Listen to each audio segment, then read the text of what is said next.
Hi guys, welcome to my channel. Finalmente estou aqui para mais um vídeo com vocês de uma forma assim gostosa, não é mesmo?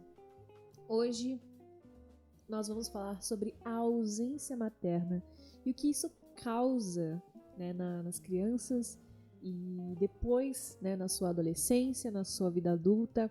Antes a gente falou sobre a ausência paterna e o que isso causa, né, o que essa ausência causa para a criança, para o adulto, quais são os traumas e as coisas que isso acaba fazendo com que a criança sinta, né, a vida inteira se não houver um tratamento. Por isso que eu sempre gosto de deixar claro, nunca deixe de fazer terapia, caso você tenha condições financeiras para isso.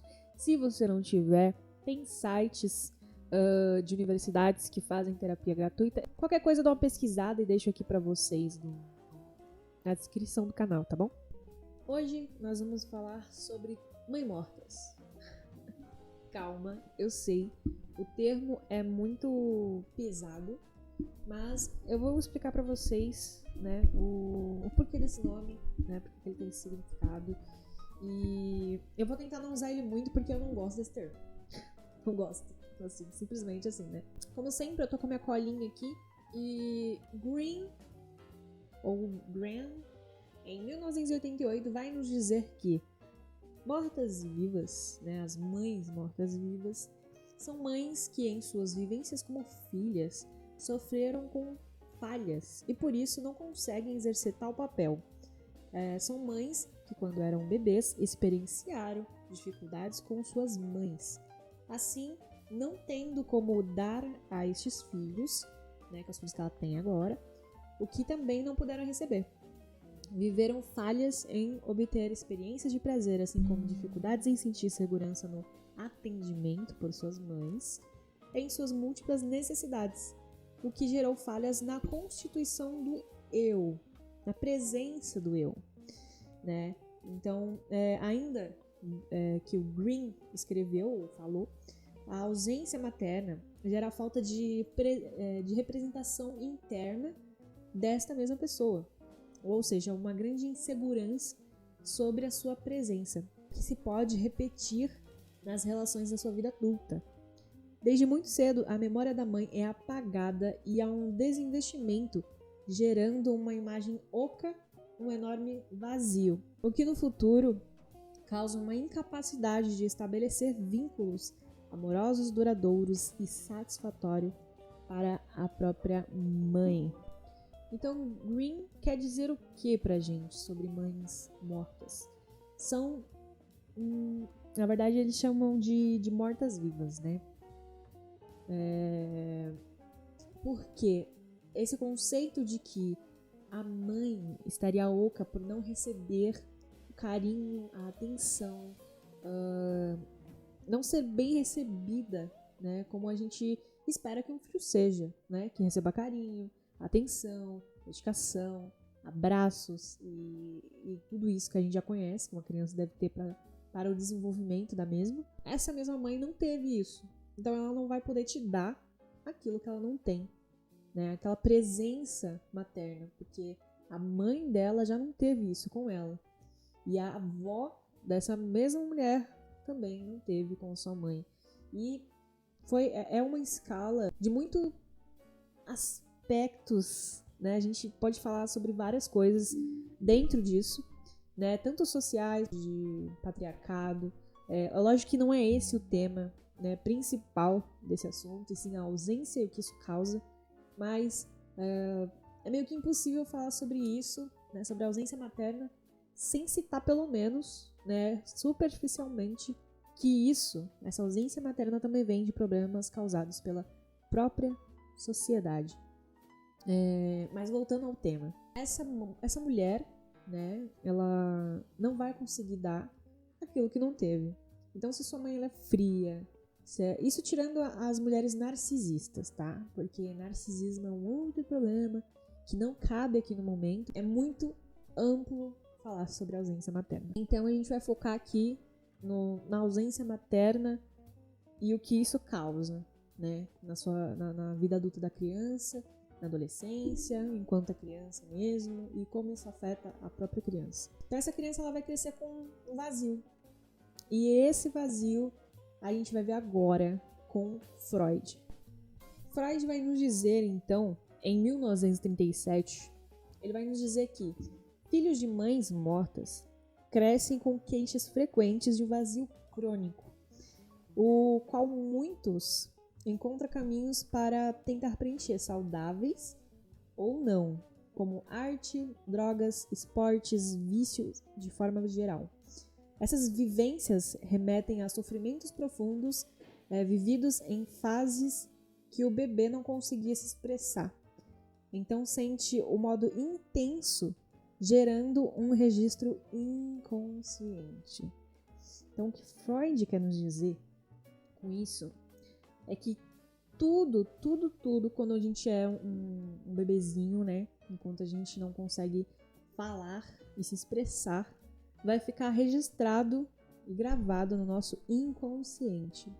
Como se fosse uma memória mesmo. Uma memória de não ter, né? De não ter tido aquilo. E isso vai ser um vazio. Então essa criança vai crescer com isso no seu inconsciente, o qual o inconsciente ele pode ser acessado por um profissional, né, seja ele psicanalista ou psicólogo, mas geralmente psicanalista, porque o psicanalista foca no inconsciente das pessoas. Então, isso vai ficar registrado no inconsciente da pessoa. Não é uma memória a qual ela vai poder acessar sempre, ou de vez em quando existirão gatilhos que vai fazer a pessoa, né, de vez em quando se questionar do porquê. Por que que a minha mãe ela é assim? Por que que minha mãe ela não me dá carinho? Por que que minha mãe ela não é tão presente nesse aspecto, né, do carinho, de estar perto, de conversar, de ter isso? Porque ela não teve isso. Então a gente já sabe o porquê. A gente já sabe o porquê a mãe é assim. Porque obviamente a mãe dela também foi assim com ela e assim subconsequentemente. Então, por exemplo, quando você é criança e você já não tem você já tem esse vazio crônico, você vai olhar para uma criança que não tem isso, não tem esse vazio crônico, porque não há ausência de carinho, de amor e de afeto, e você vai ficar com uma espécie de inveja ou questionamento do porquê que comigo não é assim, por que essa criança tem algo que eu não tenho? E quando você é criança, você não vai saber explicar esse sentimento e essa sensação. Ainda mais porque, por ser criança, ela não vai conseguir nem processar isso, né? Tipo, poxa, fulano tem um negócio que eu não tenho. É basicamente esse o pensamento, né? E um desejo intenso de ter aquilo, né? Então, às vezes ela vai, como criança, ela vai tentar abraçar, vai tentar permanecer, vai tentar obter esse carinho de várias formas, né? Com a sua mãe. E manter essa conexão, porém, é como eu disse, a mãe não teve isso. Então ela vai estranhar aquilo, porque ela não obteve aquele carinho, ela não obteve aquilo da mãe dela. Então ela só conhece aquilo que ela vivenciou quando era criança. Então ela acaba passando sem querer de geração para geração, e a sua filha vai fazer o mesmo com o seu filho, e o seu filho vai fazer o mesmo com o resto de toda, enfim. E acontece tudo que a gente já sabe. Bom, aqui a gente vai ver um pouco o pensamento do Maruco. Não sei se é assim que se pronuncia o nome dele. Mas é de 2007. Bem recente. Né? A partir dessa experiência do irrepresentável Freud, introduz o conceito da compulsão e repetição. Ou seja, são pessoas que repetem ações e não conseguem elaborar as motivações, o que é bastante comum na sociedade atual. Como no caso dos vícios, como por exemplo o alcoolismo, entende que a repetição é preferível à recordação, pois esta não pode ser modificada, ao passo que na repetição existe a esperança da modificação.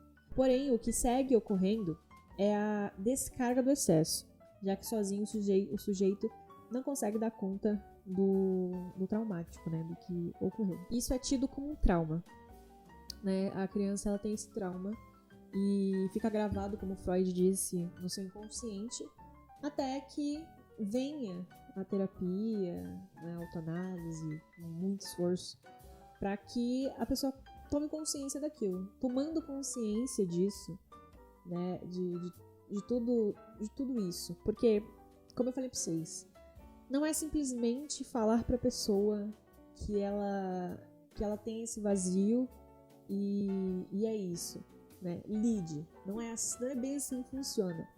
A gente vai ter que falar de uma estrutura social, patriarcal, que força e imputa isso nas mulheres, de ter filhos como se fossem prêmios ou como se fosse... a coisa mais incrível é romantizar pra caramba a maternidade, mas de fato, na prática, não é isso que ocorre. E esse pensamento romântico do que é a maternidade vem muito do lance patriarcal. E, infelizmente, a gente tem que dar uma citada nisso porque é história e é importante para vocês entenderem melhor também sobre isso. Ainda mais se você tiver uma mãe que teve ausência materna e se você também tem essa ausência materna da sua mãe. Então, o patriarcado, ele criou tudo isso, né? Ele criou essa imputação às mulheres, né? Você tem que ter filho, você foi feita para procriar. Então, automaticamente, já se tornou algo no psicológico de muitas mulheres que se eu tô casada, eu tenho que ter um filho. Se eu tenho que ter um filho e eu tenho que lidar com isso. E eu que lute. Basicamente é isso. Se o pai sumir, dane-se. Eu tenho que cuidar sozinha. Eu tenho que passar por todo esse processo sozinha. E aí vem os outros problemas, que às vezes a mãe ela quer abortar, às vezes ela tem um problema com esse pensamento religioso, ela tem essas crenças que impedem ela de tomar qualquer decisão sobre o próprio corpo dela, que também é um pensamento, além de moralista, patriarcal. Então não tem como não falar da ausência materna sem falar sobre o patriarcado, sem falar sobre o peso que isso tem até hoje na sociedade e principalmente com as mulheres. Principalmente. Então, basicamente é isso. Eu espero mesmo que tenha ficado claro, né, esse vídeo, tenha ficado objetivo. Faz muito tempo que eu não venho aqui, mas que bom que voltei. Tava com saudade, inclusive. Enfim, conservar as coisas, vocês já sabem. Mas estou de volta, estamos aqui de volta. Vai rolar vídeos diferentes no canal, como vocês sabem. Mas vai ser aos poucos, tá? Eu não vou jogar várias coisas aí pra vocês, eu vou ir aos pouquinhos, né? A gente precisa fazer as coisas assim, devagarzinho, grão por grão, e tudo dá certo, né? Então muitas mulheres e muitas crianças, tanto homem quanto mulher, não tem isso de suas mães e acaba tendo esse vazio. Sim, os homens também podem ter esse vazio, tá? Os homens também podem ter esse vazio crônico, não é só mulher. E isso pode ser passado de geração para geração sem que se perceba nunca que a pessoa tem isso no seu inconsciente gravado. É como se fosse um CD, né, corrompido na sua memória, e você vai acabar tocando esse CD quando você for pai, quando você for mãe, e você vai agir da mesma forma. E você vai ter o mesmo comportamento, muitas vezes. E basicamente é isso. Espero que vocês tenham gostado do vídeo para não ficar tão longo. Tamo junto sempre, como eu sempre digo. E até a próxima. Tchau!